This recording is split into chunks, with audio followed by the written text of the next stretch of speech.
নমস্কার বন্ধুরা, আমি শম্পা চ্যাটার্জি। তো দেখতে পাচ্ছ হাতে শাড়ি। তো আমি না শাড়ি অনেক রকম ভাবে পরি বা পরাতে ভালোবাসি। তো আমার মেয়ে কদিন ধরে বলছে না শাড়ি পরো শাড়ি পরো। চলো তাহলে একটা শাড়িকে এরকম ভাবে একটা শাড়িকে দু রকম ভাবে পরিয়ে তোমাদের সঙ্গে দেখাবো কেমন লাগছে ভিডিওটা। অতি অবশ্যই কমেন্ট করে, আর ভালো লাগলে যদি কোনো নিত্য নতুন শাড়ি পরার তোমাদের ইচ্ছা থাকে আমাকে অতি অবশ্যই কমেন্ট করবে। তো আমার মডেল হচ্ছে ঋতিকা, আমার ছোট্ট মেয়ে। তো চলো আমি তোমাদের সঙ্গে শাড়ি পরার ভিডিওটা শেয়ার করি।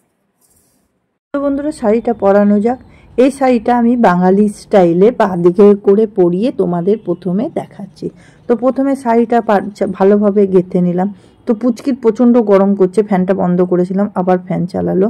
ওকে এটা আমি নর্মাল বাঁদিকে করে যেমন বাঙালিদের হয় একদম নর্মাল শাড়ি পরাবো। আর স্লিম ফিগার দেখতেই পাচ্ছ, প্রচণ্ড রোগা, আর ওকে এই সমস্ত শাড়ি পরলে বেশি ভালো লাগবে। ওর জন্য কবের থেকে বললাম চল শুরু করা যাক, একটা ভালোভাবে তোকে শাড়ি তাহলে পরিয়েই দিই। তো তাহলে একটা শর্ত, বলছে কি মা, আমি বলছি ডেলি একটা করে তোকে শাড়ি পরাবো, তোকে কিন্তু পরতে হবে। বলছে আমি রাজি। তো চলো এইভাবে দু মামের ডিল হলো, তারপরে শাড়ি পরানো। দেখলে এই কুচিগুলো, আর এইসব শাড়ির কুচি তো ধরতেও সেরকমভাবে হয় না, ভালোই লাগে। তো আমারও চাই কাউকে পরাবার জন্য, তো ও বললো আমি পরবো, তাহলে ভালোই হলো। আর নাহলে নিজের মধ্যে পরে দেখাতে না একটু কেমনই লাগে আমার। জানি না কতদিন ও রাজি থাকবে, ততদিন তোমাদের সঙ্গে নতুন একটা করে শাড়ি পরানো আমি শেয়ার করব। তো এই শাড়িটা মনে হলো লেহেঙ্গা স্টাইলে বেশ ভালো লাগবে, ওর জন্য আবার লেহেঙ্গা স্টাইলে পরলাম। দেখো আস্তে আস্তে করে এবারে পিন আপ করে নিচ্ছে। দেখো শাড়িটা এমনিভাবে, আর এই তো সুন্দর সিল্কের শাড়ি, ভালোভাবেই পিন পড়ে যায়। দেখো এমনিভাবে করে করে আমি পিন করে একটা সিকিউর করার জন্য মানে সেফটি পিনের সাহায্য নিলাম। সেফটি পিন দিয়ে দেখছো আমার মেয়ে বলছে মা কি দারুণ লাগছে, ওয়াও।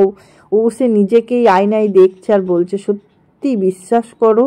আর সকালেই কথা হচ্ছিল সেই ছোট্ট ছোট্ট, আর আজকে শাড়ি পরে ওকে এতটাই বড় লাগছে না, আমরাও মানে অবাক হয়ে গেছি। তো দেখো এই শাড়ি পরানোর লুকটা পুরো কমপ্লিট, এখন করবে ও ফটোশ্যুট। তো তোমাদের কেমন লাগলো বলো। হ্যাঁ, আমার সে ছোট্ট মেয়েটা দেখো বড়ও হয়ে গেল, তাই না? এবারে তোমাদের সঙ্গে 2 নাম্বার লেহেঙ্গা স্টাইলের শাড়ি শেয়ার করছি। তো দেখো প্রথমে সেফটি পিনটা কিন্তু আমি খুলিনি, আমি দেখলাম খুললে পড়ে যাবে। তো এই দেখো ভালো করে আবার এটাকে কুচি করে নিচ্ছি। দেখো ভালোভাবে কুচি করে দেখো ভালোভাবে নাটগুলো নিয়ে এই দেখো একদম কুচি কুচি কুচি করে দেখো একটা জাস্ট একটা ফ্লোয়ারের মতো মানে ছোট্ট একটা ফুলের মতন করলাম। তো লাগবে গার্ডার, তো গার্ডার তো নেই, আবার গার্ডারটাকে আনলাম। এই দেখো গার্ডার এনে আবার ভালোভাবে এটা বেঁধে দিলাম, তাহলে এটা পুরো ছোট্ট পদ্ম ফুলের মতন আকৃতি চলে আসবে।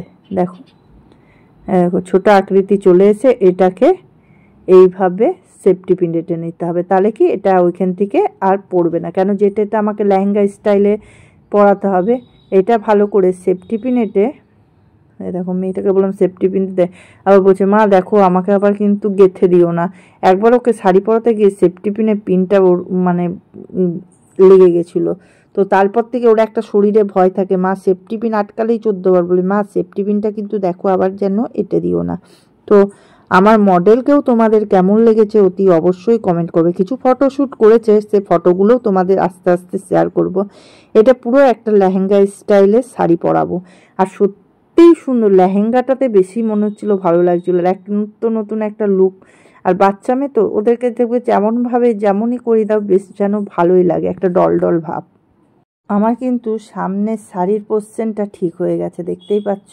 এবার না কুচিগুলোকে পুরো খুলতে হবে, নালে ওটা হবে না। আমি ভাবছিলাম এইভাবে কোনো স্টাইল কিছু করা যায় কি না, দেখলাম না এইভাবে কোনো স্টাইল সেইভাবে কিছু করা যাচ্ছে না। এখন এটাকে চিপে সেফটি পিন দিয়ে আটকে দিয়েছি। এবার দেখো আমি এইভাবে টেনে নিচ্ছি, টেনে নিয়ে এই দেখো গ্যাপিং সে যেমন আমরা কুচি করি 4 আঙ্গুল দিয়ে, সেমনি 4 আঙ্গুলের মতন মেপে এই দেখো 4 আঙ্গুল টাইপসের আমি মেপে নিয়েছি। কিন্তু ওকে বললাম ভালো করে তুই এটা ধর, তাহলে আমার গাঁথতে সুবিধা হবে। ঠিক 4 আঙ্গুলের মাপের মতন করে একটা গ্যাপিং করে করে এইভাবে এই দেখো এইভাবে আমি গেঁথে নিচ্ছি, তাহলে কি একটা কুচির মতন পড়বে। দেখো সামনে একটা স্টিপ পড়ছে, আর এই শাড়িগুলো তো খুব সুন্দর করে পরে যায়, কোনো ধরতেও লাগবে না। এটা কিন্তু রেড কালারের তাঁতের শাড়ির সঙ্গেও খুব ভালো লাগবে। আমি একদিন তাঁতের শাড়ির লেহেঙ্গা এটা দুটো শাড়ি দিয়ে করে তোমাদের দেখাবো, ভালো লাগবে।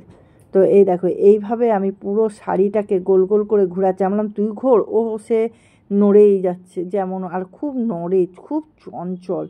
তাও ওকে শাড়ি পরবে, ওর আজকে খুব শখ ছিল, আজ বললাম না মাসখানেক ধরে শাড়ি পরবো ফটোশ্যুট করব। তো যাই হোক পরিয়ে দিলাম এমনিভাবে শাড়ি। আর এইভাবে কুচি করে করে দেখো চারিদিকটা মানে একদম পিছন দিকটাতেও কভার করতে হবে, তবে একটা লেহেঙ্গা স্টাইলের লুক আসবে। এই দেখো এইভাবে পুরো কুচিটা করে, এই দেখো এদিকে একটা আমি সেফটি পিন এঁটেছিলাম, সেফটি পিনটা খুলে নিলাম, নাহলে আর শাড়িটাই হচ্ছে না। এবার এটাকে ভালোভাবে এইদিকে করে, এদিকে ভাবলাম সেফটি পিন আনবো, তো ও প্রচণ্ড রোগা, তো আমি ভাবলাম সেফটি পিন না এঁটে এই শাড়িটাকে এই দিক থেকে এনে একটু এইভাবে, হ্যাঁ এইভাবে করে কুচির মতন করে আমি এটা পুরো সিকিউর করার জন্য একদম সায়ার ভিতরে ঢুকিয়ে দিলাম। ঢুকিয়ে এদিক থেকে একটা সেফটি পিন এঁটে দিচ্ছি, আর ওই দিক থেকেও একটা সেফটি পিন এঁটে দিলাম, তাহলে আর শাড়িটা পরার কোনো ব্যাপার নেই, পুরো লেহেঙ্গা স্টাইলে লাগলো। কিন্তু ভিডিওটা আমার শ্যুট করাটা ভুল হয়েছে, আজকে প্রথম তো মানে ঠিক বুঝতে পারিনি যে ওর পুরো লুকটার ভিডিও নেবো, সেটা আমার ভুল হয়ে গেছে, এটা আমি স্কিপ করে ফেলেছি, ক্ষমা করে দিও। যদি তোমাদের এই লেহেঙ্গা পরা শাড়িটা ভালো লাগে তাহলে আমি ভালো করে অন্য আরেকদিন শ্যুট করে তোমাদেরকে দেখিয়ে দেবো। একটা বেল্ট দিয়ে এটাকে সিকিউর করলাম, কিন্তু এর সঙ্গে ব্ল্যাক বেল্টটা খুব ভালো লাগতো বা গোল্ডেন কালার, আমার ছিল না, আমার হোয়াইট ছিল, তাই এটা দিয়েই আমি এখন জাস্ট এটাকে দিয়ে করে দিলাম। দেখো সত্যি সুন্দর লাগছিল, কিন্তু পুরো লুকটা আমি তোমাদের সঙ্গে ভালো, আজ প্রথমবার তো ভুলে গেছি ভালোভাবে, কাল থেকে শাড়িগুলো পুরো লুকে আমি শ্যুট করব। তো কিছু ফটো তুলেছে সেটাই লেহেঙ্গা স্টাইলে, সেই ফটোগুলোই তোমাদের সঙ্গে শেয়ার করলাম। আর বন্ধুরা কোন শাড়ি পরানোটা বেশি ভালো লেগেছে সেটাও তোমরা কমেন্ট করবে। আর যদি ভালো লেগে থাকে তো প্লিজ আমার চ্যানেলটি সাবস্ক্রাইব করবে, বেল আইকনটা দাবিয়ে দেবে এরকম প্রত্যেক দিন নিত্য নতুন ভিডিও পাওয়ার জন্য। আর যদি ভালো লেগে থাকে প্লিজ সাবস্ক্রাইব করতে